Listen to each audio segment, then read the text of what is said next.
Bueno,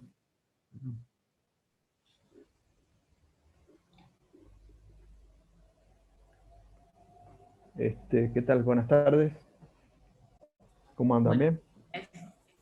Bien.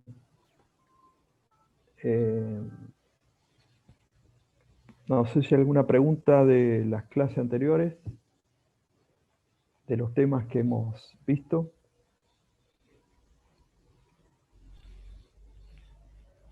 Porque hoy tendríamos que empezar con un aspecto referido a sucesiones.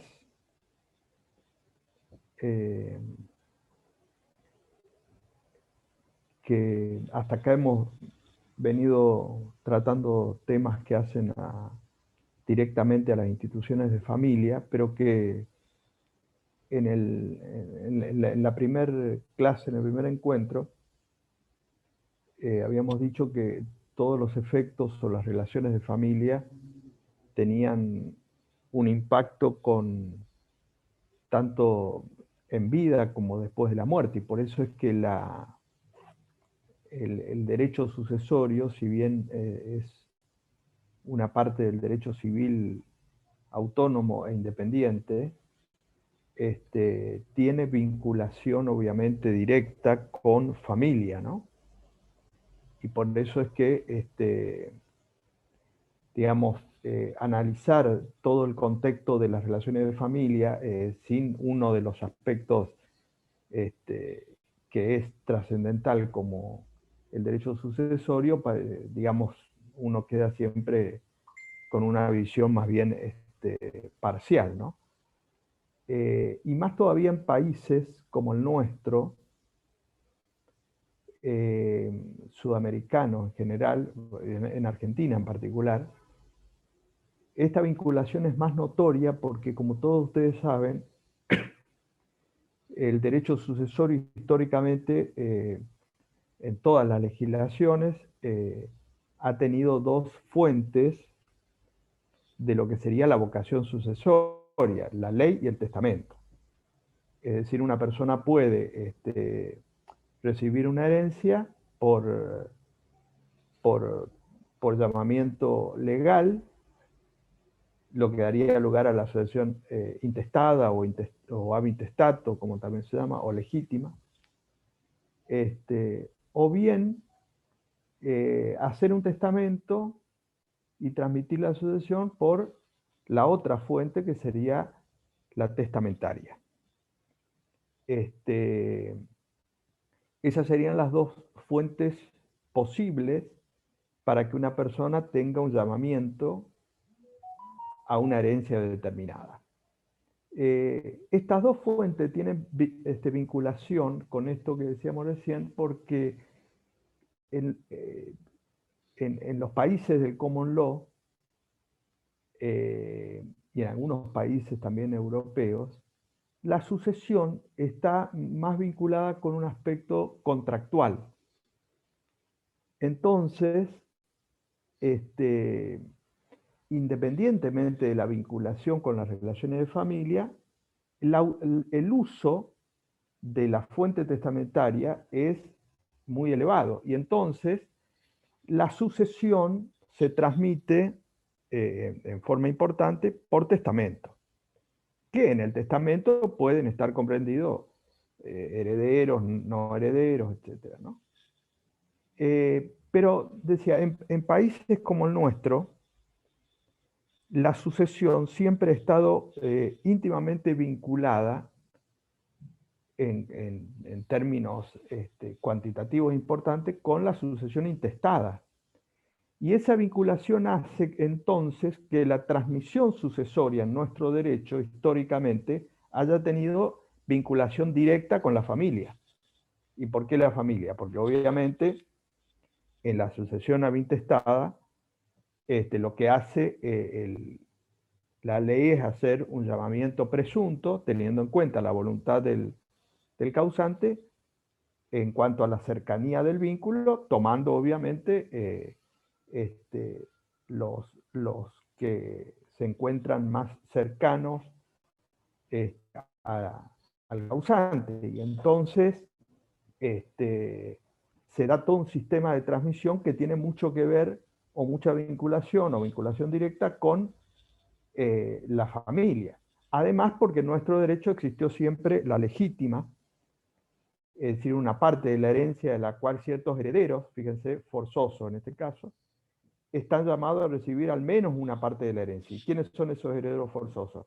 Descendiente, ascendiente y cónyuge. Es decir, está vinculado estrictamente con un concepto de familia que tiene que ver con los más cercanos, descendiente, ascendiente y el cónyuge en este caso. Y entonces la vinculación con el derecho de familia es directa porque si nosotros tomamos al azar una sucesión, cualquier expediente, vamos a ver que en su gran mayoría son sucesiones intestadas o ab intestato. Y el testamento en realidad aparece en nuestro país en circunstancias más bien cuando justamente el causante no tiene herederos y entonces hace un testamento para que eso no sea herencia vacante eventualmente. O recurre a un testamento muchas veces para designar legatarios, ¿no es cierto? Pero la condición de heredero, mayoritariamente por distintas razones o causas que se pueden analizar o discutir, en nuestro derecho ha tenido que ver con ese sistema de transmisión con aquellas personas que se encuentran en un vínculo familiar, digamos, y en este caso también en un número muy importante los llamados herederos forzosos. También ahí, si nosotros vemos la sucesión intestada, quienes heredan, vamos a ver que hay un predominio importante respecto de algunos de estos herederos, descendiente, ascendiente o cónyuge, y entonces ese sistema de transmisión sucesoria tiene relación, digamos, directa con el concepto de familia, ¿no? Eso ha sido siempre así en nuestro derecho. Ahora, en vigencia del nuevo Código Civil y Comercial, también como ustedes saben y lo hemos dicho, uno de los ejes ha sido, de la reforma, ha sido la autonomía de la voluntad. Y esa autonomía de la voluntad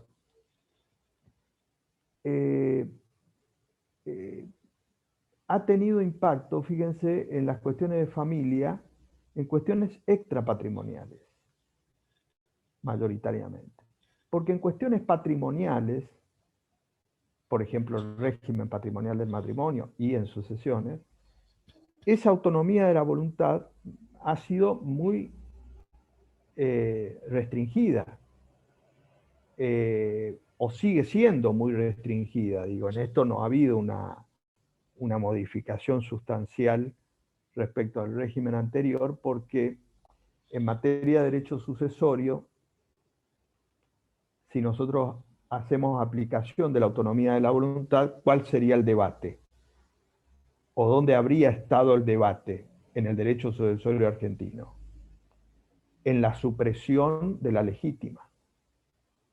Porque fíjense que la legítima es una parte, al ser una parte de la herencia, la cual determinadas personas están llamadas a recibir independientemente de la voluntad del causante, es una institución en la cual el Estado impone forzosamente a una persona, para después de su muerte, determinados herederos. Y entonces ahí el orden público es trascendente o importante porque no da margen a la posibilidad, salvo causales de exclusión, como la indignidad, por ejemplo, no da margen de libertad en el sentido de disponer libremente de sus bienes. Sobre todo si tiene determinados herederos, estos forzosos, que en general los tiene porque tiene que ver con fíjense, todos los descendientes, y cuando decimos descendientes no solamente los hijos, sino también nietos eventualmente, padre, ascendiente, abuelo, cónyuge. Entonces, en un número muy importante o significativo, las personas tienen o pueden tener estos herederos. Y entonces ahí la ley impone forzosamente que deban recibir una parte de esa herencia. Una parte que es importante porque uno puede decir, bueno, lo que se ha hecho es reducir las porciones legítimas, el nuevo código, respecto al régimen anterior. Y en ese sentido se da un mayor margen a la autonomía de la voluntad. Pero tengamos en cuenta que hasta la reforma del nuevo código, las porciones legítimas que tenía nuestro derecho eran una de las porciones legítimas más altas del mundo.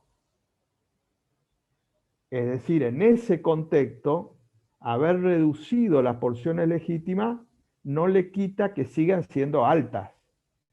O sea, si lo comparamos al código nuevo con el anterior, se amplió la autonomía de la voluntad porque se redujo ese porcentaje de la legítima, pero sigue siendo alta. Es decir, en el régimen anterior, los descendientes tenían una legítima de 4/5, o sea, 80%, era indisponible. Los ascendientes tenían una legítima de 2/3, o sea, el 66,66. Y el cónyuge, un medio, el 50%. Esas eran las porciones legítimas antes. Ahora, ¿qué cambió? De los descendientes que antes tenían 4/5, ahora tienen 2/3. Es decir, bajó del 80 indisponible que era a 66,66. ¿Cuánto bajó? 14. En 100% no es mucho. O sea, sigue siendo alta. Por lo tanto, basta que yo tenga un hijo. Digo un hijo porque en algunos países donde hay legítima también se diferencia según tengo un hijo, 2 hijos, 3 hijos, etc. Acá en la Argentina es lo mismo tener un hijo a este efecto, ¿no? Un hijo que 10. Porque si yo tengo un hijo, yo ya no puedo disponer del 66,66% de la herencia. Fíjense que es alto. Prácticamente es casi 70% indisponible. O el margen de disponibilidad de ese 30 y algo es, o sea, un tercio, o sigue siendo alto. Claro, antes era mucho más alto, ¿no es cierto? Lo mismo los descendientes. Antes los descendientes tenían 2/3, ahora bajó a un medio. O sea, antes tenían 66,66, ahora tienen 50. ¿Cuál es la diferencia? 16. Ahí también de 16 sobre 100 vemos que es bajo. Sigue siendo fuerte el orden público. Los ascendientes, doctor, sería ese caso, ascendientes. Sí, sí. Los ascendientes tenían una legítima del 66,66, del total, ¿no? Ahora tienen 50, o sea, bajó 16% de 100. Tenían 2/3, ahora tienen un medio. Y el cónyuge tenía un medio y sigue teniendo un medio. O sea que el cónyuge es igual. Ahí también fíjense qué primera situación o reflexión, digamos, interesante se puede deducir de esto, porque se bajó las porciones legítimas de los descendientes y ascendientes, pero no del cónyuge. Vuelvo otra vez a lo que siempre dijimos de la primera clase, cómo el matrimonio mantiene una vigencia muy fuerte. Es decir, para poner el ejemplo, se le sacó un porcentaje forzoso a los hijos, por ejemplo, pero no al cónyuge, de lo que era y es la legítima. Es decir, que el cónyuge tenía el 50% y tiene el 50%. Digamos, no cambió el único heredero forzoso que no cambió los porcentajes de su porción legítima. es decir que estos porcentajes, 2/3 para los ascendientes, 1/2 para el ascendiente y 1/2 para el cónyuge, en el régimen vigente, son obviamente de orden público, porque está claro que el causante no puede libremente dejar sus bienes a ese porcentaje a otras personas, salvo que hubiera alguna causal, en este caso de indignidad o de exclusión de la vocación sucesoria del cónyuge, etc. Pero su libertad o su autonomía de la voluntad es sobre el resto. Es decir, si tengo descendientes, yo podría disponer de 1/3, el 33,33. Eso sería libre.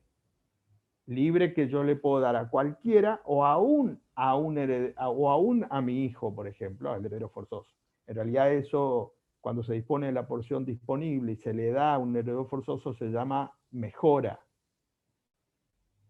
Yo mejor, le estoy dando, además de lo que tiene por ley, le doy de esa porción libre más. O a cualquier tercero, digamos, eso es libre, ¿no? Está claro que ese 33% yo puedo disponerlo libremente. Si tengo solamente ascendientes,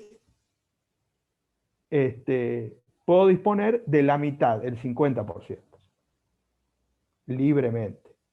Y si tengo cónyuge solamente, puedo también disponer libremente 50%. Obviamente que esto es optativo, en el sentido que si no dispone, va a los herederos forzosos. Bueno, ese es digamos, las porciones legítimas actuales conforme al nuevo código, ¿no? Decía, el debate quizás estaría centralizado en aplicación de la autonomía de la voluntad, si en el contexto actual, sociológico, jurídico, etc., se debe seguir manteniendo la legítima o el principio general debe pasar a ser la autonomía de la voluntad. Digo porque hay dos grandes sistemas sucesorios en la legislación extranjera o en el derecho comparado, que es uno los que tienen libertad absoluta y el otro es lo que tienen legítima. Obviamente estamos nosotros en este segundo rubro, con esta característica que decíamos, de que además esas porciones son altas, porque hay otros países que tienen legítima, pero tienen un porcentaje mínimo. En nuestro derecho, reitero, sigue siendo alta. Digo sigue siendo porque aún habiendo bajado esa legítima, se mantiene en un porcentaje bastante alto. Y en consecuencia, decía el debate, es si es sostenible esta idea de mantener un régimen en el cual el Estado le impone a las personas, para después de la muerte, que deban dejar sus bienes a determinadas personas, como lo ha sido siempre, digamos. Yo creo que en ese sentido, justamente, la reforma más importante que no se hizo, obviamente, en derecho sucesorio es debió haberse pasado un régimen de principio general de libertad en aplicación de la autonomía de la voluntad. Y en todo caso replantear, en aplicación del régimen vigente, cuál sería o cuáles serían, en una versión de legítima, vamos a decir, aquellas personas que habría que proteger una parte de la herencia, y una parte mínima, ¿no es cierto? Y en ese contexto, yo creo que cuando nosotros hablamos de constitucionalización del derecho privado, de familia, nos conduce directamente a esto, a las convenciones. Fíjense que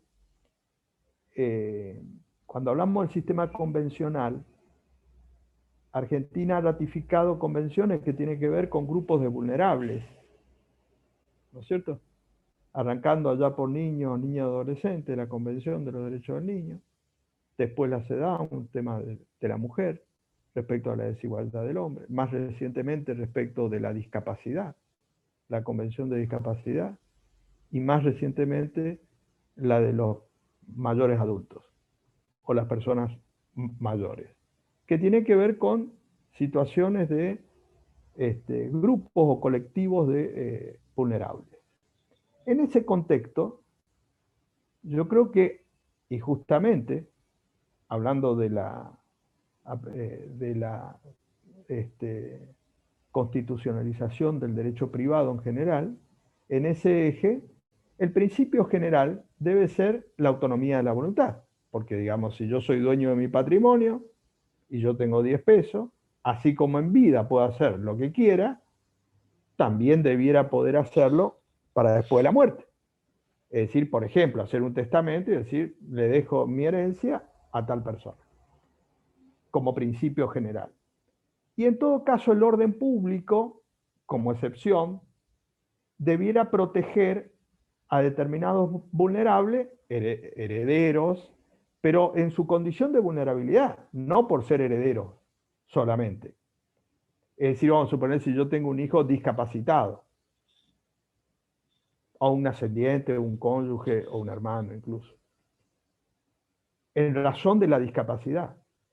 O si hay en la herencia, entre los herederos, una persona mayor, o en el caso de un niño o adolescente.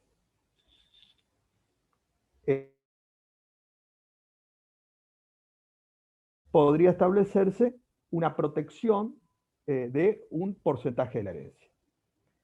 Obviamente eso no está dado y se mantiene todo el régimen o la lógica del derecho romano,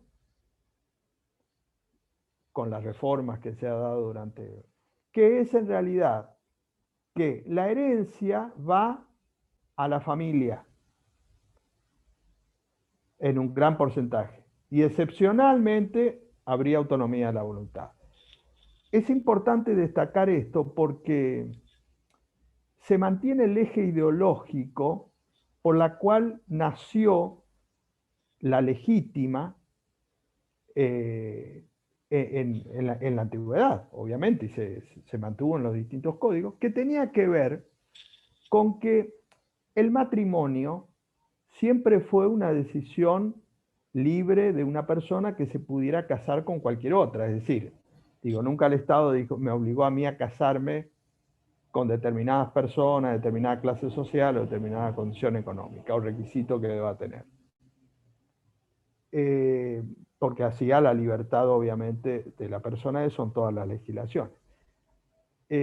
Ahora, la forma en que las legislaciones, primero la antigüedad y después los códigos, han establecido un criterio indirecto, se puede decir, por la cual el patrimonio familiar no salga de la familia. Esto significa de que, más allá de un matrimonio, el patrimonio se mantenga dentro de la familia. Y en ese sentido, que no se produzca un traspaso patrimonial, digamos, por la voluntad libre de una persona, de una familia, de una persona X, a una familia, por ejemplo, que no tiene recursos. Esto tiene que ver con que la estratificación de las clases sociales se mantenía estática, y entonces lo que el derecho trataba de evitar es que una familia rica pase su riqueza, valga la redundancia, a una familia pobre, o al revés, que una familia que no tiene recursos, de pronto, por ejemplo, por un matrimonio de uno de sus integrantes, se haga rico. Esto, más ya recientemente, fíjense que la riqueza o la pobreza era familiar. Entonces uno ya con decir a veces el apellido, ya tenía una determinada situación o ubicación social y económica. Porque en ese caso o en esa situación, el patrimonio o la riqueza familiar estaba dentro de ese grupo, digamos, que tenía que ver con la consanguinidad inicialmente, después respecto de la adopción, y el cónyuge.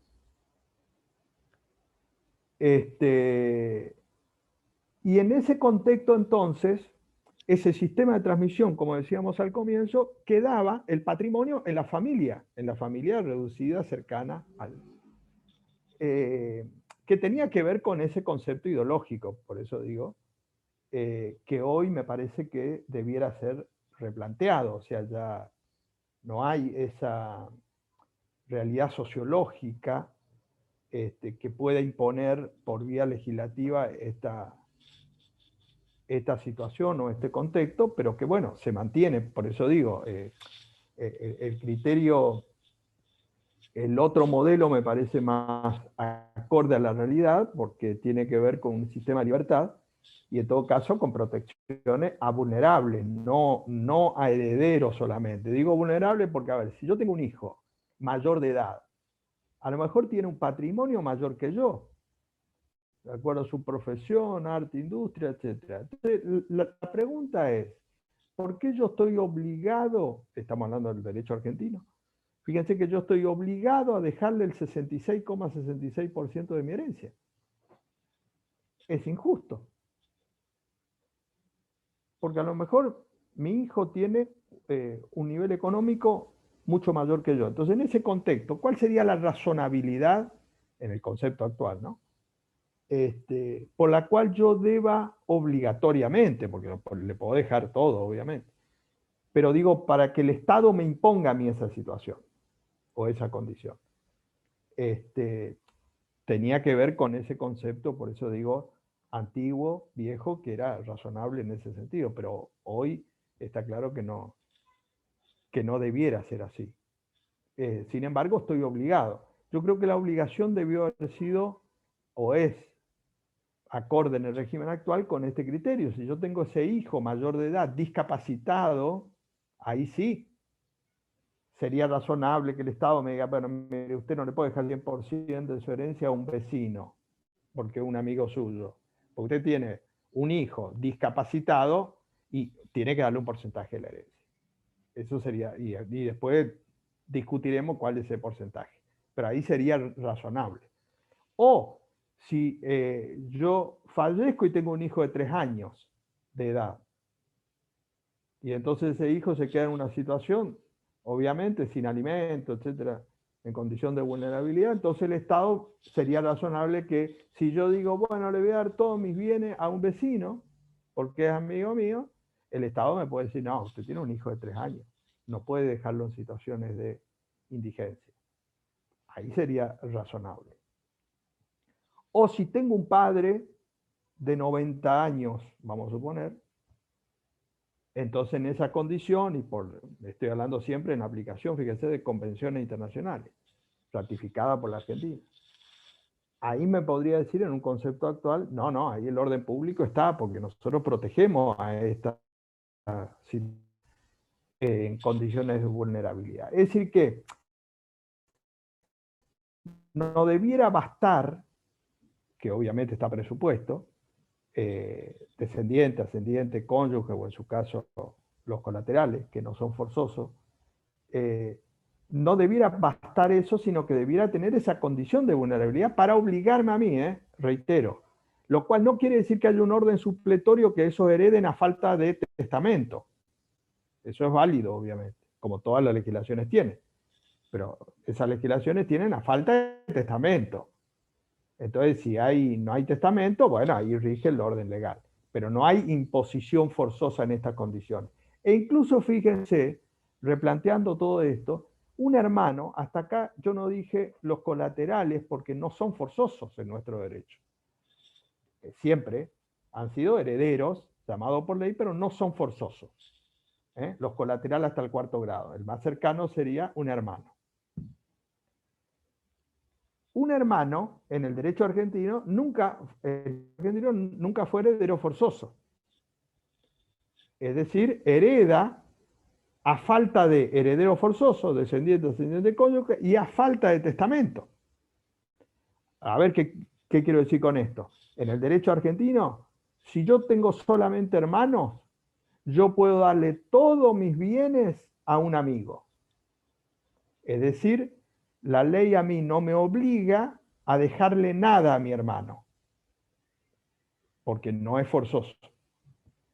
Mi hermano va a heredar a falta de lo llamado por ley y a falta de testamento. Pero no estoy obligado a dejarle nada a mi hermano. Eso siempre ha sido así. Bueno, fíjense lo injusto que sería en el contexto actual, incluso convencional. Vamos a suponer que yo tengo un hermano, yo tengo un patrimonio importantísimo, y tengo un hermano que incluso vive conmigo, que es discapacitado. Fíjense, en el derecho argentino hoy, yo puedo darle toda mi herencia a un amigo. Para que se vea lo que estamos diciendo en cuanto a los criterios actuales, porque digo, un hermano discapacitado, no por ser hermano solamente, digo, pero fíjense que si tendría una condición, por ejemplo, de discapacidad, yo creo que debiera tener un régimen de protección. No lo tiene. Por eso digo, el criterio que se sigue manteniendo es el criterio del vínculo. Sea capaz, incapaz, menor de edad, mayor de edad, etc. Eso es lo que hay que redefinir. Y cuando digo redefinir, significa plantear a nivel convencional el cuestionamiento del orden interno, que no está planteado por los operadores jurídicos. Así como nosotros hemos visto y vamos a ver después, tema en familia, que hay muchas declaraciones de inconstitucionalidad ya en el nuevo código, cuando veíamos compensación económica incluso, y otras cuando veamos filiación, adopción, etc., y estamos hablando en vigencia del nuevo código, la parte del derecho civil del código que tiene más declaraciones de inconstitucionalidad en estos 5 años es familia.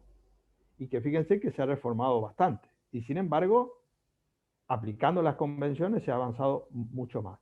Ahora, en sucesiones llama la atención, llama la atención porque no hay declaraciones de inconstitucionalidad. Y uno podría decir, bueno, está de acuerdo a las convenciones. No, es la parte justamente que menos se ha reformado y que es más clásica que cualquier otra parte del derecho civil. O sea, si yo tomo el derecho civil 1,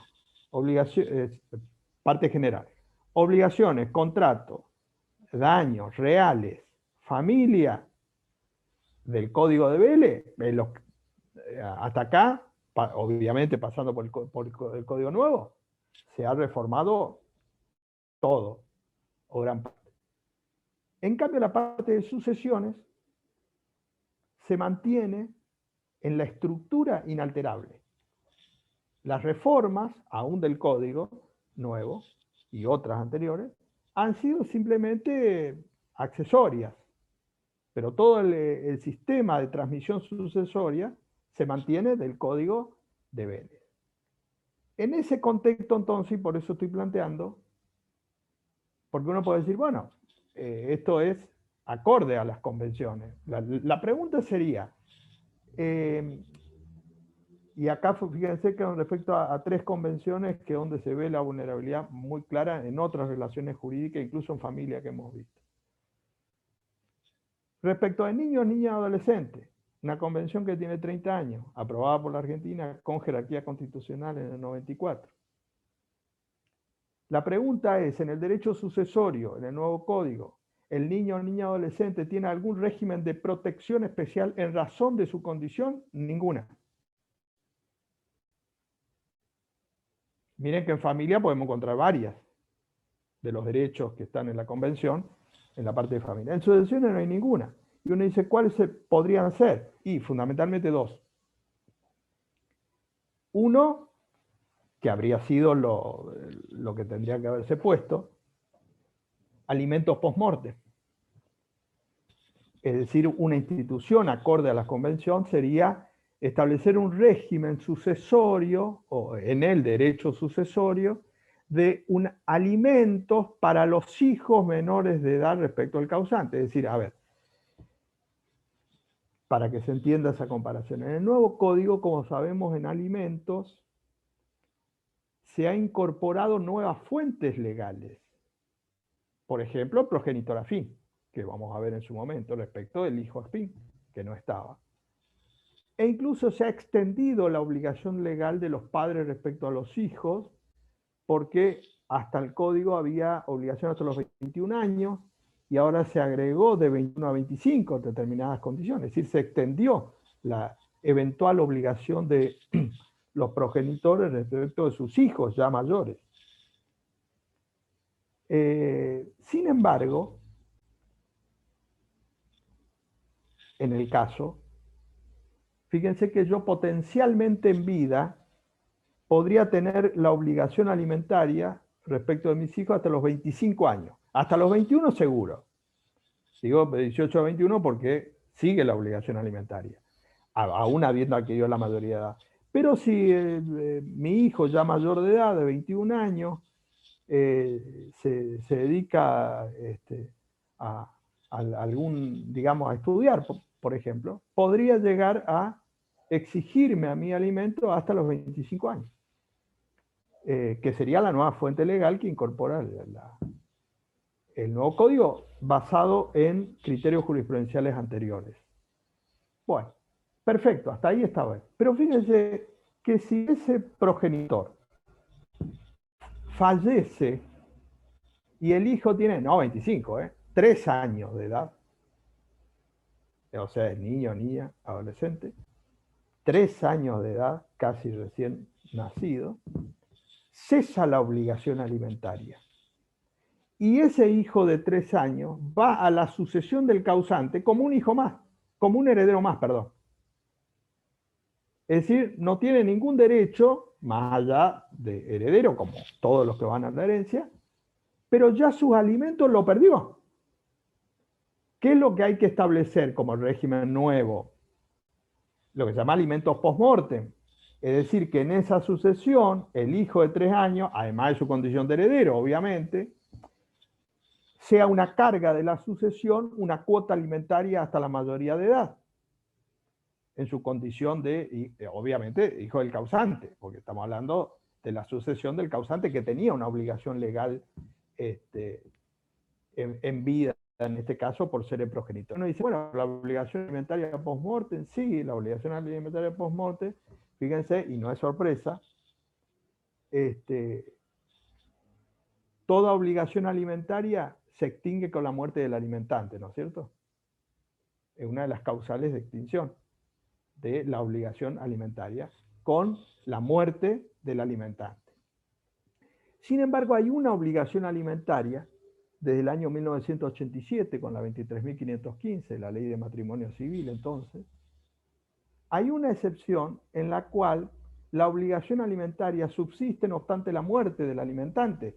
El único caso, ¿quién es el cónyuge respecto al enfermo y el sano? O sea, el viejo 208 y el actual 434, en la parte de familia está los alimentos post-divorcio, respecto del enfermo y sano, el inciso A. Como sabemos, los alimentos post-divorcio en el régimen actual pueden ser 2. Los del enfermo y sano, del inciso A, del 434, y el inciso B, que sería lo de toda necesidad. Bueno, en el inciso A, del 434, que era lo que ya había con alguna reforma, el viejo 208, el 434 dice, las prestaciones alimentarias pueden ser fijadas después del divorcio, si se decretó el divorcio, y entonces dice, a favor de quien padece una enfermedad grave preexistente al divorcio que le impide autosustentarse. Hasta ahí sería común, digamos, el divorciado está pagando alimentos, perfecto. Pero lo que sigue, lo importante. Si el alimentante fallece, de eso estamos hablando, la obligación se transmite a sus herederos. Es decir, que en el derecho argentino, ya desde el 87, y obviamente en el nuevo código se mantiene, hay una obligación alimentaria que subsiste, un solo caso, de obligación alimentaria que subsiste ante la muerte del alimentante, que sería la del cónyuge. otra vez aparece acá, como decíamos, fíjense, está bien, respecto al cónyuge como protección. Y sin embargo, si yo tengo un hijo menor de edad, aún discapacitado, peor, no solamente enfermo, sino discapacitado, no tiene este alimento. Ese sería el régimen nuevo que habría que haber puesto. Es decir, haciendo excepción, no solamente al cónyuge, que está bien, sino, por ejemplo, al hijo menor de edad, en su condición de vulnerabilidad y por haber una convención, donde tendría que tener una transmisión como carga de la sucesión, independientemente de su condición de heredero. Lo se llama alimento post-mortem. Bueno, yo creo que eso también, por eso digo, es importante que los operadores jurídicos planteen en aplicación de la convención, pero que no está planteado. Entonces, obviamente, no hay situaciones, porque yo creo que más de un juez lo va a dar, porque además es lógico, digamos, no es arbitrario, comparándolo sobre todo con el cónyuge. Digamos, vamos a hablar de convenciones. ¿Hay alguna convención que protege al cónyuge enfermo? No. Y sin embargo tiene una protección. Y entonces con más razón, yo le digo, tiene que haber una protección de alimentos post-mortem a un menor de edad que se quedó sin obligación alimentaria en vida, que potencialmente lo puede haber tenido por lo menos hasta los 21 años. E incluso hasta los 25. Se quedó a los 3 años sin obligación alimentaria. Por lo menos que se mantenga hasta los 18 años. Sí, iba a hacer una pregunta, Natalia. Yo iba a preguntar, no preguntar, pero digo por ahí qué complejo que es si siquiera el sistema previsional no lo ve, porque en mi caso particular, no por un caso ajeno, sí. Yo me he quedado viuda cuando mis hijos tenían 8 y 4 años. Y como mi esposo ha estado enfermo los últimos 2 años y ha estado internado más de un año, sí. Yo no he aportado el monotributo que he pasado, y cuando he ido a hacer el pedido de la pensión, no me la han dado. Ni siquiera invocando, he hecho una nota al ANSES y todo, invocando la situación de mis hijos y la situación de enfermedad de mi esposo, y no me han dado la pensión. O sea, la situación de vulnerabilidad, si yo no trabajara y no tendría ningún medio, no tendría nada de mi esposo. Cuando él ha aportado durante más de 8 años, nada más que los últimos 2 años y medio no se ha aportado por un descuido mío, porque lo que menos pensaba era que podía pasarle algo así a una persona de 38 años que fallezca, pero es muy injusto el sistema, realmente muy injusto. Claro, también en ese contexto es importante advertir, por eso decía, de la utilidad o la necesidad de invocar, digamos, convenciones, porque tiene que ver con situaciones o derechos que no están establecidos en el orden interno. En algunos aspectos es más notorio, otro menos notorio. En esto que decís vos, previsional, en esta situación puntual, también podría plantearse en ese contexto, invocando en este caso, una convención. Digamos, aparte, fíjense que uno de los ejes, incluso del nuevo código, ha sido por eso digo que parece una palabra trillada, cuando dice la constitucionalización del derecho privado. Bueno, entonces vamos a aplicar.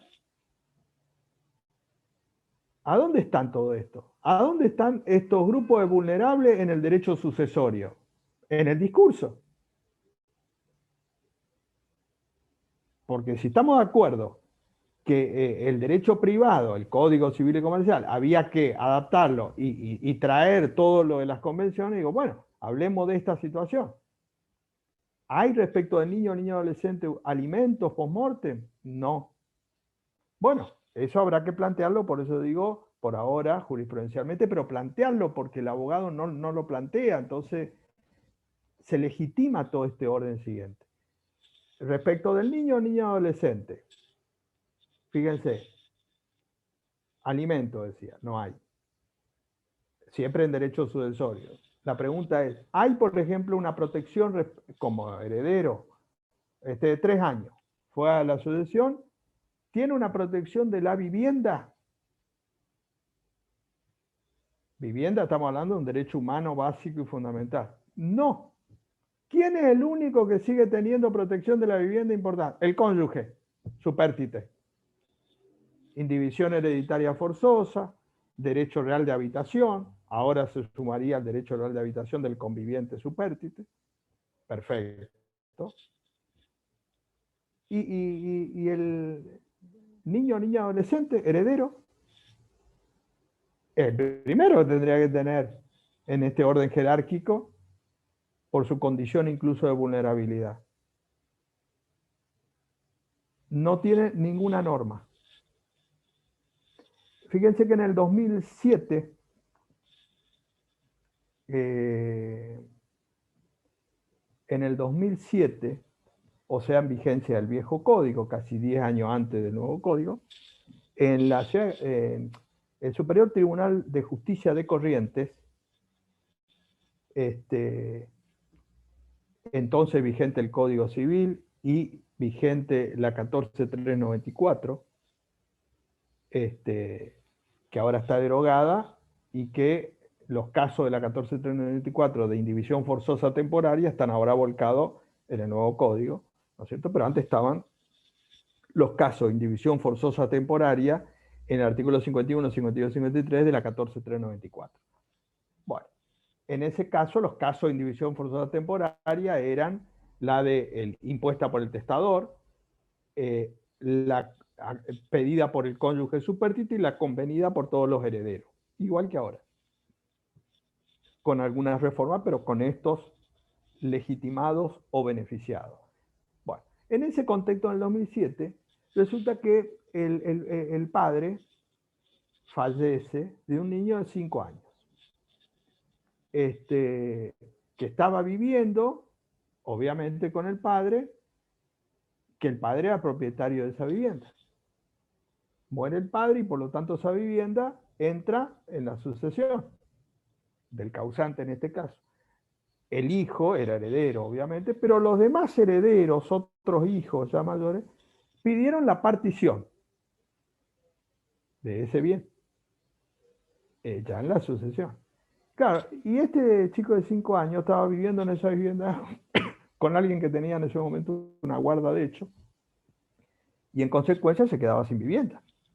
Él era heredero, obviamente, pero no le iba a alcanzar para comprar una vivienda en esas condiciones o en esa situación. Entonces, lo relevante de esto es que el Superior Tribunal de Corrientes, aplicando la 2007, aplicando la Convención de los Derechos del Niño, el artículo 3 del interés superior del niño, fíjense, por el interés superior del niño, por tener una jerarquía superior, aplica por analogía los casos de la indivisión forzosa temporaria que tenían esas personas, dándole al niño en esas condiciones. Es decir, por el interés superior del niño, aplicó por analogía una norma de doble interés que no tenía el niño, ni tiene, para darle una indivisión forzosa temporaria e imponerle, después vamos a ver no solo lo que es la indivisión forzosa temporaria, pero como el nombre lo dice, es obligarme a que no se haga todavía la partición por alguna circunstancia. Bueno, en ese caso, hasta la mayoría de edad. Y la mayoría de edad en el 2007 era hasta los 21. Porque recordarán que la mayoría de edad en Argentina, de 21 a 18, bajó en el 2008, 2009. ¿No? Obviamente hasta hoy, que es 18 años. Pero en ese momento del fallo era hasta los 21. Entonces le impuso en protección de este vulnerable y en razón de la convención con jerarquía constitucional, la indivisión forzosa temporaria, y los otros herederos ya mayores no podían pedir la partición. Claro, está bárbaro ese fallo, pero es uno en la Argentina de hace 15 años, pasando por el medio un nuevo código. Entonces, ni en el código, ni la jurisprudencia, porque uno dice, bueno, no está en el código, pero resulta que la jurisprudencia todos los días aplica la convención, y entonces, no digo todos los días, pero digo, hay muchos casos, digo, si habría muchos casos en que niño, niña o adolescente tendría una protección de la vivienda en derecho sucesorio por aplicación analógica haciendo aplicación al artículo 3, todo esto que dije, bueno, por lo menos uno tendría que tomarse nada más que el trabajo de ir a la justicia, digamos, plantearlo, etcétera, etcétera. No, el dato importante acá, en 2021, es que es un solo precedente en la Argentina. Y estamos hablando de un vulnerable. Y estamos hablando de una situación que debiera ser derecho a la vivienda de un niño. ¿Cómo no va a tener una indivisión forzosa temporaria? No la tiene. Eso sería bajar una convención a una norma operativa, concreta, visible, y no tener que hacer todo este recurso, digamos, porque de hecho, como vemos, por distintas razones, circunstancias, no se pide, no se da, no, el tema es que no hay antecedentes. De la vivienda, respecto a un niño, y digo, esta convención además tiene 30 años, más de 30 años, no es una cosa nueva, dice, bueno, este es un fenómeno de ahora, no hay ningún caso. Lo mismo aplicando la convención de discapacidad. Debiera haber alimentos, bueno, cuando digo alimentos del discapacitado, en la asociación es muy pretencioso porque fíjense que en el derecho argentino, en el Código Civil argentino, en la parte de familia, hemos dicho que se ampliaron las fuentes de alimentos, ¿no es cierto? En la Argentina, en el 2021, el discapacitado no tiene alimentos. Ya está, en vida, ¿eh? O sea, yo para pedir alimento tengo que, en todo caso, invocar mi condición o de descendiente, o de ascendiente, o de pariente en el orden legal, o de hijo, lo que sea, pero de discapacidad no tengo. ¿Qué? El primer artículo que tuvo que haber habido. Artículos o criterios que ya había antes del nuevo código, aplicando la jurisprudencia a la Convención de Discapacidad. Estoy hablando antes del 2015, ¿eh? Donde se le dio aplicando la Convención alimento al discapacitado, por su condición de discapacidad, independientemente de la situación de pariente, hijo, etcétera, etcétera. Bueno, hoy, en las relaciones de familia, no tiene alimentos el discapacitado, por su condición de discapacidad. Obviamente, menos aún vamos a pretender que tenga alimentos post-mortem. Si no tiene alimento en vida, menos va a tener un alimento post-mortem, que también debe haberse contemplado una situación respecto a que el heredero, en su condición de discapacidad, tuvo que haber tenido un derecho alimentario como carga de la sucesión. Como es el cónyuge enfermo, respecto del sano. Pero lo cierto es, en concreto, por eso digo que no lo tiene. Este mismo de discapacidad, en derecho sucesorio, ¿hay alguna norma de protección del discapacitado para la vivienda? No, nada. O sea, si yo, mayor de edad, aún siendo hijo, soy discapacitado, hijo del causante, obviamente, mayor de edad, no tengo el derecho, por ejemplo, a pedir una indivisión forzosa temporaria en razón de mi discapacidad. Respecto de la vivienda, que puedo estar viviendo toda una vida ahí, desde que nací. La persona tiene 40 años, mayor de edad, es hijo del causante, pero es discapacitado. Tiene una convención específica de protección. Y sin embargo, va a la sucesión como un heredero más. Claro, uno dice, bueno, ¿y qué diferencia hay esto con el derecho romano? Y es igual. ¿En qué avanzamos con las protecciones de los vulnerables que tenemos convenciones? Estoy hablando de vulnerables que tienen convenciones ratificadas por la Argentina y aún con jerarquía constitucional. Ya estoy hablando de algo que es un elefante, ¿eh? No es que algo dice, estoy buscando una cosa o una situación excepcional. No hay. O en la misma condición de alimento y de vivienda, sobre todo de vivienda para el mayor adulto. justamente en sucesiones que aparecen muchos herederos que tienen una edad avanzada en razón de esas circunstancias.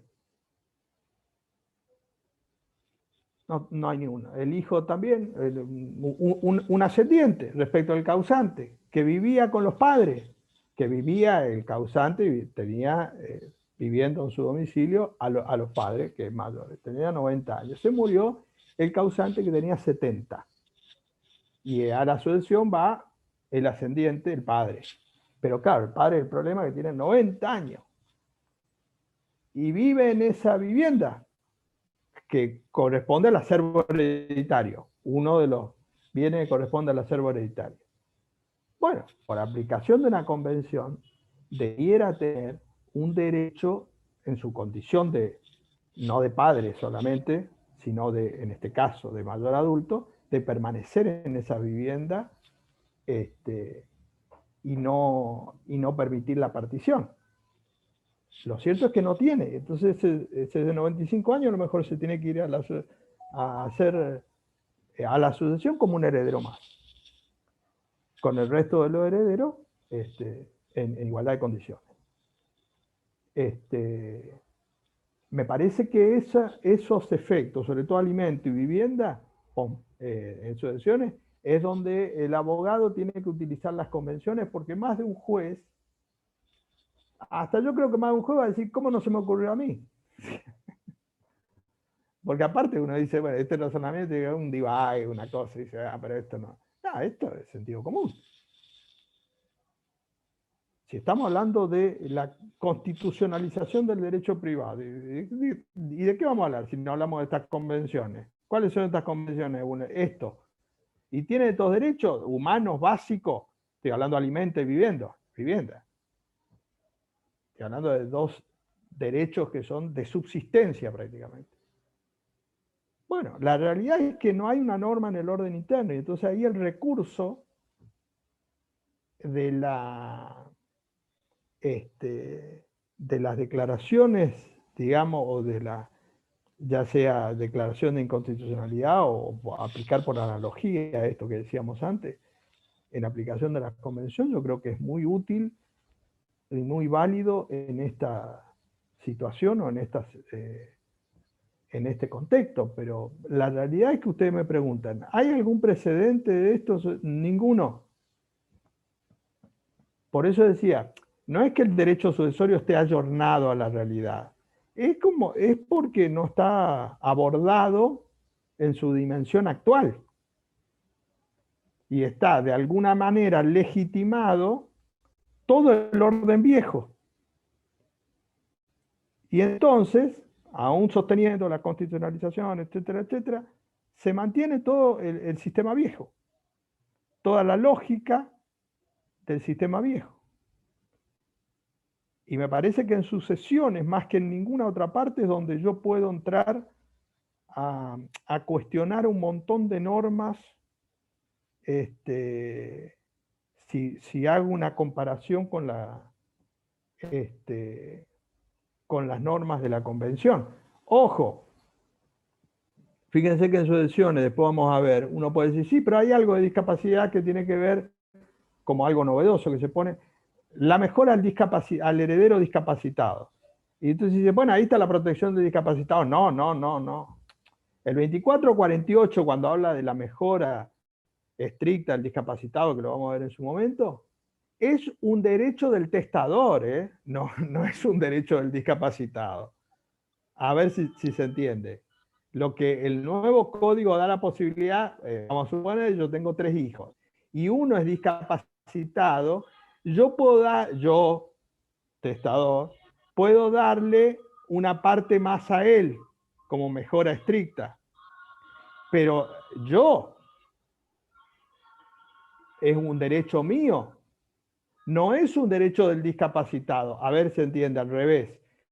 Mi hijo discapacitado no me puede imponer a mí o pedir esa mejora estricta. Ese sería un derecho del discapacitado. Por eso digo, cuando se habla de la mejora al discapacitado, no es un derecho del discapacitado, es un derecho del testador para, en su autonomía de la voluntad, en su autonomía de la voluntad, si él le quiere dejar, digo en su autonomía de la voluntad, porque si yo tengo tres hijos, uno es discapacitado, no estoy obligado a dejarle más al discapacitado. Es más, yo puedo dejar la porción disponible a el capaz. Mucho más absurdo todavía. El discapacitado lo que va a tener es su legítima. Perfecto. Por eso digo, el recurso que yo le pueda dejar más es un recurso del testador, que es muy distinto. No es un derecho del discapacitado. Por eso hago esa aclaración, porque algunos dicen, bueno, ahora la discapacidad está ahí en el 24. No. Eso tiene que quedar claro porque, digamos, acá estamos hablando, cuando hablamos del discapacitado, un derecho del discapacitado, no del derecho del testador en este caso. Es decir, el 2448 está enmarcado dentro de las facultades de disposición del autor de la sucesión, que lo puede hacer o no hacer. Dice, mejora a favor del heredero con discapacidad. El causante puede disponer, por medio que estime conveniente, incluso mediante un fideicomiso, además de la porción disponible, de un tercio de las porciones legítimas para aplicarla como mejora estricta a descendiente o ascendiente con discapacidad. Doctor. O sea, es un derecho del causante para darle, sí. Fíjese que una vez que no contempla al cónyuge con discapacidad. Mercedes.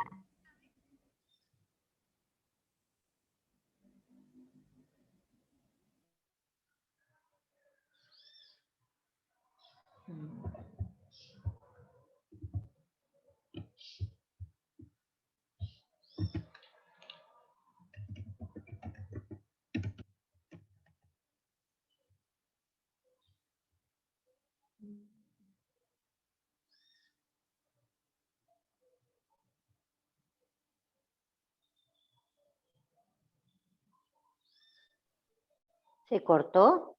Porque Sí, no escucho yo. Ah, sí. bien. Se cortó.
Debe haber quedado sin conexión porque no entra acá nuevamente. Aguardamos unos minutitos, ahí me comunico con él.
Hola. ¿Volvió ahí? ¿Tuvo que Sí, volver a entrar? profe, ahora Sí, sí. porque se había desactivado, entonces volví a entrar y más fácil. Sí, vos estabas diciendo en la pregunta, ¿qué decías? La pregunta era que no se incluyó el cónyuge, solo dice ascendientes y Claro, descendientes. sí, que esa es una situación también planteable porque ahí hay una discriminación de herederos forzosos, porque la mejora al heredero, la mejora estricta, a ver, cuando hablamos de mejora estricta, hoy dijimos que si yo doy una porción disponible, si doy una parte de la porción disponible a un heredero forzoso es una mejora. Siempre fue así, mejora punto aparte. O sea que le estoy mejorando a un heredero forzoso. Además de su parte que ya tenía, forzosamente, yo en autonomía de la voluntad le doy, en esa porción libre, le doy, sería una mejora. Ahora, eso siempre hubo y sigue habiendo en el derecho argentino. Lo nuevo, este 2448, por eso se llama mejora estricta, que es algo que se toma, no igual, pero similar del derecho español, que se llama mejora estricta cuando yo le saco, pero dentro de la porción indisponible, o sea, el 66,66, que sería para los descendientes, en el ejemplo que estamos hablando, de esa porción forzosa que va a los descendientes, en este caso, la ley me permite a mí que yo pueda darle un poco más al discapacitado, aparte del disponible, eso aparte. Es decir, de la porción legítima. Por eso se llama mejora estricta. ¿Por qué es mejora estricta? Porque es dentro de la mejora, perdón, de la legítima. Y entonces yo le estoy sacando, entre comillas, a otro heredero parte de su legítima, pero para darle un discapacitado, que ahí estaría la justificación en razón de esta circunstancia, ¿no? Por eso se llama mejora estricta. Bueno, en el código, como decía en la pregunta, el 2448, que no tiene explicación en los fundamentos, y es una de las críticas que se hace, es decir, bueno, ¿por qué esta mejora estricta que estamos hablando es cuando hay una discapacidad, dice, de descendiente y ascendiente, que son herederos forzosos, obviamente, y el cónyuge? En la misma condición, si yo tengo un cónyuge con discapacidad, que es un heredero forzoso, tendría que tener también el mismo recurso, que no tengo. Entonces, ahí también sería planteable, en relación a esto, es una discriminación en relación de heredero forzoso, porque la ley está discriminando heredero forzoso como los descendientes ascendientes del heredero del cónyuge. Cuando que si tiene alguna discapacidad tendría que tener la misma protección. Pero sí, formalmente está puesto solamente para el descendiente y ascendiente. Por eso el cónyuge habría que plantearlo, digamos, porque formalmente no tiene este recurso o esta facultad del testador, ¿no? Disculpe, doctor, una consulta. Sí. El artículo dice, el causante puede disponer por el medio que estime conveniente, incluso fideicomiso, además de la porción disponible de 1/3 de las legítimas para aplicar como mejora estricta. Es decir, que puede dar 1/3 de la que él dispone, más esta mejora que da el 2448. Exacto. Se pueden acumular, digamos, las dos. Sí, sí. Perfecto. Sí, porque el tercio, en el ejemplo que estamos hablando, que es libre, cuando hay descendientes, se la puedo dar a cualquiera. Bien. Le doy al discapacitado, por ejemplo, todo, el 33%.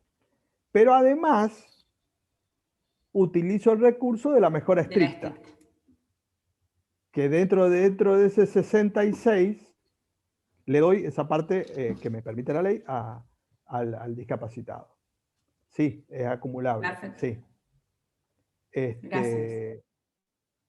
Pero es un recurso siempre, tiene que quedar claro, del testador, del causante, digo. Normalmente digo esto, digo testador porque normalmente se hace o se prevé la forma testamentaria, que sería la más segura, firme, etc.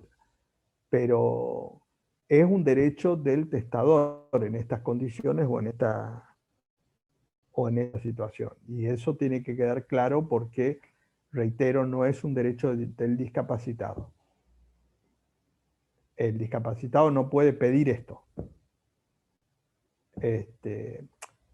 Que en todo caso eso sería lo que estamos diciendo, lo que hay que establecer es un régimen que sea un derecho de la discapacidad, del discapacitado en este caso. Pero bueno, ahí yo creo con más razón también uno puede plantear algún sistema de protección por la Convención de Discapacidad respecto de, sobre todo, tema de vivienda. Me parece que ahí es lo más evidente, y me parece que cualquier juez va a dar eso. Porque me parece que ningún juez va a decir, pero esto es arbitrario, ¿cómo le vamos al discapacitado? Y si el discapacitado tiene una convención, además de la lógica en razón de su situación, además de eso, tiene una convención específica de protección de vulnerabilidad. Pero lo importante me parece que es señalar la necesidad de que uno tiene que pedirlo, porque lo llamativo, por eso digo de esto, es cómo no va a haber ningún caso en la Argentina, con todos los discapacitados que hay. Seguramente hay un montón de discapacitados que van a una asociación, ya sea por ley o por testamento. Y ahí es donde uno tiene que traer la convención para aplicar dentro de esa asociación. Digo, esto es uno evidente, ¿no? De la vivienda, pero también puede plantear otras cuestiones más específicas o más puntuales o más casuísticas, pero esto de la vivienda me parece que es lo más de sentido común, lo más claro y lo más indiscutible en el contexto, digamos, legislativo de todo lo que tenga que ver con lo convencional. ¿Es problema de parte de los abogados litigantes? No sabemos. Claro, sí, sí. Sí, porque fíjense que incluso la anterior al Código Civil, anterior al nuevo Código, perdón, es decir, del 94 hasta el 2015, me refiero con la reforma constitucional y con los tratados internacionales con jerarquía constitucional, desde el 94 hasta el 2015, o sea, 20 años de vigencia del viejo código después de la reforma constitucional del 94, en familia habíamos tenido muchas declaraciones de inconstitucionalidad. Recuerdan, por ejemplo, el divorcio con respecto a los plazos, etcétera. Hubieron, sobre todo en los últimos años antes del 2015, muchos casos de declaraciones de inconstitucionalidad en vigencia del código anterior, por aplicación de los tratados internacionales. En cambio, en sucesiones, hubo una sola cosa en 20 años, y ya a lo último, que se planteó, un primer precedente en el 2008, el primer caso de declaración de inconstitucionalidad en sucesiones, en el viejo código, en aplicación de los tratados internacionales, que era con un derecho que ya no está más, que el derecho hereditario de la nuera viuda sin hijos. Como ustedes saben, en el código anterior, la ley en la sucesión establecía el derecho hereditario, que se llamaba de la nuera viuda sin hijos, porque en determinadas condiciones iba la nuera a la sucesión de los suegros a recibir un cuarto de lo que le hubiera correspondido al marido, ¿no? Ese derecho ya no está más porque se sacó. Bueno, pero en vigencia de esa norma, en el 2008, primero en un caso de Córdoba, no sé si fue el primero Córdoba, porque después hubo en la provincia de una capital, varios, que se declaró la inconstitucionalidad dándole en las mismas condiciones al yerno. Es decir, le dio el derecho hereditario al yerno en la sucesión de los suegros, declarando la inconstitucionalidad de la nuera por hacer la distinción en razón del sexo. En este caso, mujer, porque era un pariente por afinidad en primer grado. En ese caso, se le dio el derecho hereditario al yerno. 2008, 2009 y 2010. En Capital hubieron varios casos de eso y se le dio al yerno en las mismas condiciones. Pero fue el único planteo, en derecho sucesorio estamos hablando, de planteo formal que se declaró formalmente la inconstitucionalidad dándole en la misma condición, en este caso, al yerno. Y en vigencia, de nuevo, ninguno. Y fíjense que en sucesiones donde más yo puedo aplicar la convención y más puedo atacar el orden interno. Si tengo que compararlo con otras partes del derecho, con contrato, con familia, y la parte donde más sería atacable en relación a que mantiene un viejo criterio es la parte del derecho sucesorio. El tema es que, por eso digo, los distintos operadores no... Acá es como que las convenciones no funcionan de la misma forma que en otra parte del derecho. O no está visualizado, no está... No sé, no sé tampoco cuáles son las razones específicas por las cuales no se pone en cuestionamiento todos estos aspectos, pero lo cierto es que esta parte de sucesiones, esta parte del derecho de lo civil, es la parte que yo más podría entrar con las convenciones. Pero que, por eso digo, no hay, sobre todo con esto de, específicamente de situaciones de vulnerabilidad. Tampoco hay planteos, declaraciones en realidad, de inconstitucionalidad de la legítima, que sería ya un poco más cuestionable o discutible.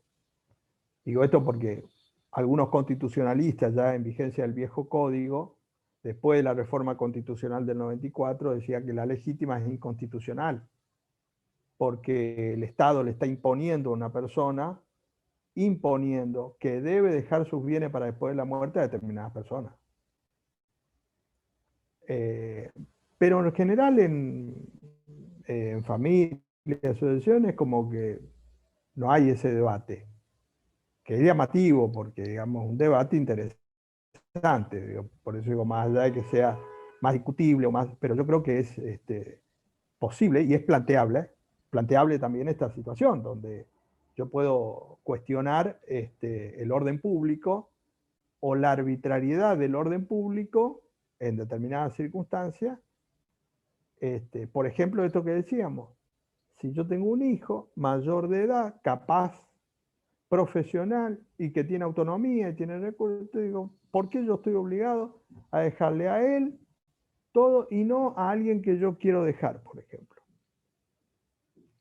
¿Cuál sería hoy el razonamiento que se le ocurre a ustedes que podría sostenerse en esta lógica?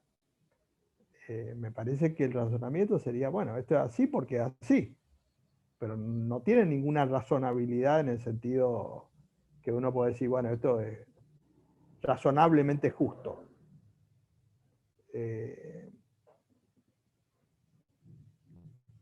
No fallo, por eso digo que hay que plantearlo, porque yo creo que también en los planteos puntuales está esta posibilidad de que pueda ser factible, porque me parece que son cosas actuales que no están en el debate doctrinario, pero que, por eso digo, no sé por qué razón o circunstancia, pero lo cierto es que la parte de sucesión es como que es donde más cuestionamientos hay para hacer y donde menos se plantea.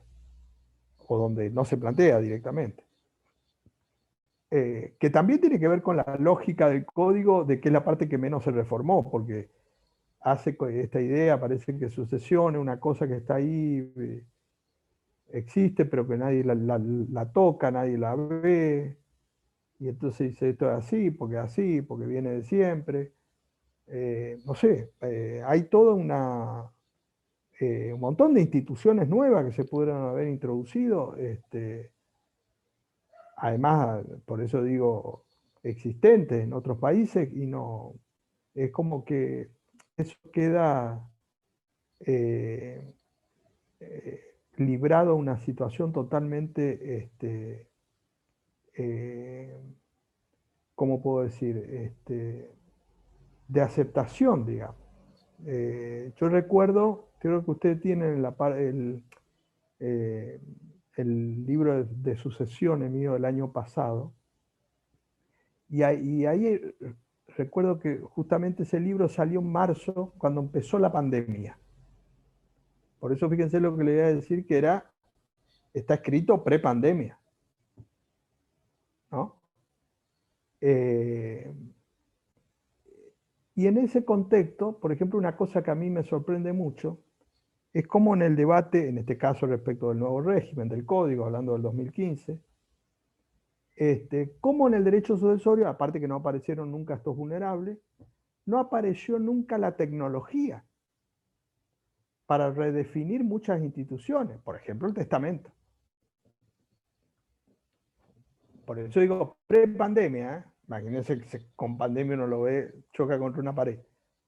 Es decir, a ver si se entiende. El testamento en nuestro derecho puede ser testamento por acto público, testamento hológrafo. Antes había el cerrado, que ya no está más. Perfecto. Entonces, en el testamento hológrafo, que lo debe hacer el testador, ¿cuáles son los requisitos? De puño y letra. Entonces yo le pregunto a ustedes, en los últimos 5 años, 10 años, 15 años, ¿ustedes escriben más en puño y letra o en la computadora?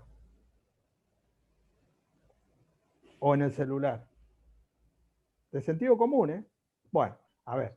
Entonces, yo quiero hacer un testamento y hago en mi computadora personal y se demuestra que yo lo hice, no es válido. Es más, yo hago en mi celular un video que me grabo haciendo un testamento, mi última voluntad. En el derecho argentino no es válido. Y dice, pero esto es lo mismo que el derecho romano. Algo de sentido común, que aparece ahora en pandemia, porque fíjense, digo esto, por eso decía escrito pre-pandemia, porque estaba imaginado incluso sin pandemia. Imagínense con pandemia. Ustedes recordarán que el caso del año pasado, sobre todo de Estados Unidos, algunos países europeos, que han hecho en razón de estar internados, en razón de la pandemia, su testamento en el celular, como acto de última voluntad. En razón de esa circunstancia extrema, bueno, digamos, apareció un fenómeno en razón de la pandemia, de la utilización de esa vía, etc. Bueno, en la Argentina no es posible, en la Argentina todo el mundo usa un celular. Todos pueden tener una computadora personal en la cual nadie discute. En todo caso, yo puedo discutir, no, mire, eso escribió otro. Bueno, entraremos a discutir eso. Pero vamos a suponer que se pruebe que yo hice eso. Yo hice en un archivo mi testamento. Y se comprobó que lo hizo. No es válido en Argentina. Tiene que ser de puño y letra. Es más, en los libros de sucesiones se dice, fíjense que es válido un testamento y yo hago puño y letra con una fibra o un carbón en la pared. Sería válido. Claro, ¿y de dónde se saca esos ejemplos? Del derecho francés de 1800. Claro, sí. Se escribía con carbón en la pared porque no tenía papel a lo mejor. Ahora, el problema es, si yo me voy a hoy y quiero ver un criterio de actualidad nuevo, y digo, ¿dónde está todo esto? Por eso digo, el testamento es lo más claro en la forma virtual. ¿Cómo yo no voy a poder hacer un testamento virtual? Es lo más elemental. Es más, ahora se dio esto en el sistema de pandemia, la notificación por WhatsApp.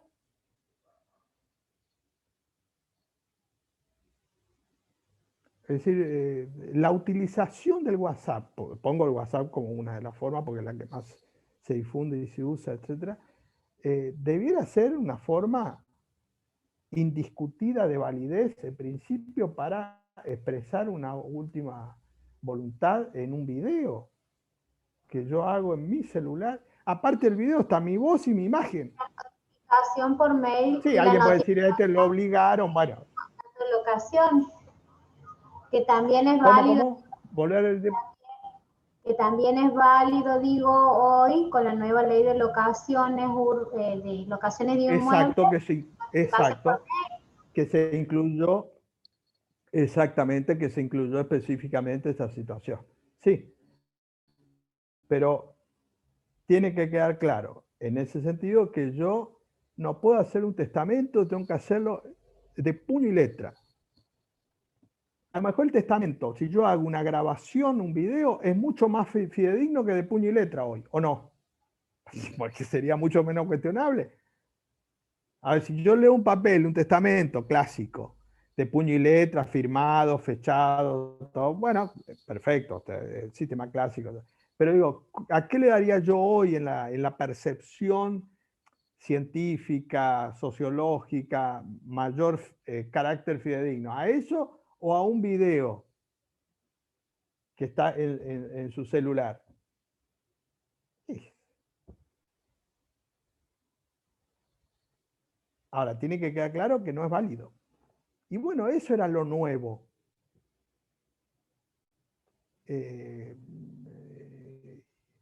Y queda, por eso digo, totalmente un sistema viejo. En la parte de sucesiones yo creo que incluso también ahí, fíjense en el libro, hablamos del contenido, el contenido en la sucesión de la información que tiene una persona, que puede ser mucho más importante.